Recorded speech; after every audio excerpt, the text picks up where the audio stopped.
মিরাজ ডায়েরিতে সবাইকে আমার সুস্বাগতম ও নমস্কার জানিয়ে আজকে আবার একটা নতুন রেসিপি নিয়ে চলে আসলাম। দেখো এখানে পাট শাকের রেসিপি। পাট শাক আর কাঁঠালের বীজ দিয়ে আমি কিভাবে রান্না করি সেটাই তোমাদের কাছে শেয়ার করব। এটা অনেক পুরনো রান্না, আমার মার হাতে রান্না। দেখো এখানে আমার মায়ে এখানে পাট শাকগুলো ভালো মতো ধুয়ে মুছে নিয়েছে, এখানে গিট দিয়ে নিয়েছে। এটার মেন হচ্ছে কাজ গিট দেওয়া, গিটটাই হচ্ছে মেন। দেখো এখানে কি সুন্দর করে গিট দিয়ে নিয়েছে।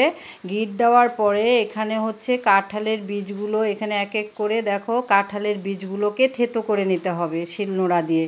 থেতো করলে না করলে চলবে না, থেতো করে নিয়ে এখানে পেঁয়াজ রসুন কুচি, রসুন বাটা, কাঁচা লঙ্কা বাটা আর হচ্ছে সর্ষে বাটা, তিনটা জিনিসই লাগে। একদম কম ইনগ্রিডিয়েন্টস দিয়ে রান্নাটা কিন্তু ভীষণ সুস্বাদু, অনেক পুরনো রান্না। দেখো এখানে সরষের তেল দিয়েই এই রান্নাটা করতে হবে। এখানে দেখো সরষের তেল দিয়ে দিলাম কড়াতে, দিয়ে রসুন কুচিগুলোকে ফোড়ন দিয়ে নিলাম। তারপরে দেখো এখানে 5 ফোড়ন ফোড়ন দিয়ে নিলাম। একটু নেড়ে চেড়ে নিব, নেড়ে চেড়ে নিয়ে এটা লাল লাল মতো যখন একটু ফ্লেভার আসবে এখানে, তখন সেই যে কাঁঠালের বীজগুলো থেতো করে রেখেছিলাম সেই কাঁঠালের বীজগুলো দিয়ে দিব।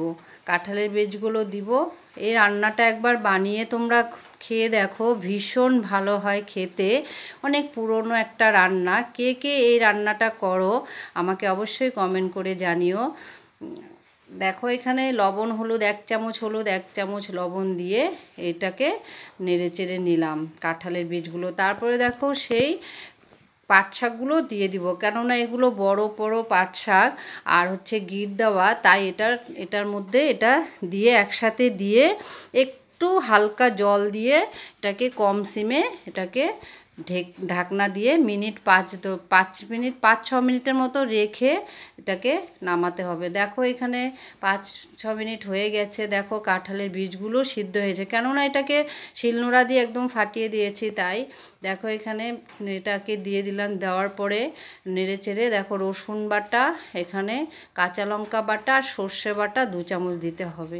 ভিডিওটা ভালো লেগে থাকলে অবশ্যই পাশে থাকা বেল আইকনটি টিপে সাবস্ক্রাইব করে দিও, লাইক কমেন্ট শেয়ার করতে ভুলো না।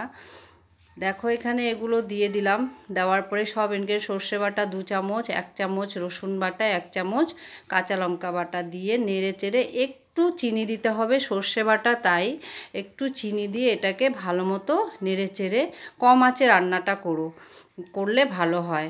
তারপরে দেখো এখানে জল দিতে হবে, একটু গা মাখা করে নিতে হবে এই তরকারিটাকে। দেখো একদম গা মাখা হয়ে গেছে। এটাকে এখন নামিয়ে গরম ভাতের সাথে পরিবেশন করে একবার খেয়ে দেখো, ভীষণ ভালো হয় খেতে। একবার বাড়িতে অবশ্যই ট্রাই করো। ভিডিওটা ভালো লেগে থাকলে লাইক করো, শেয়ার করো, সাবস্ক্রাইব করে দিও, কমেন্ট করে দিও।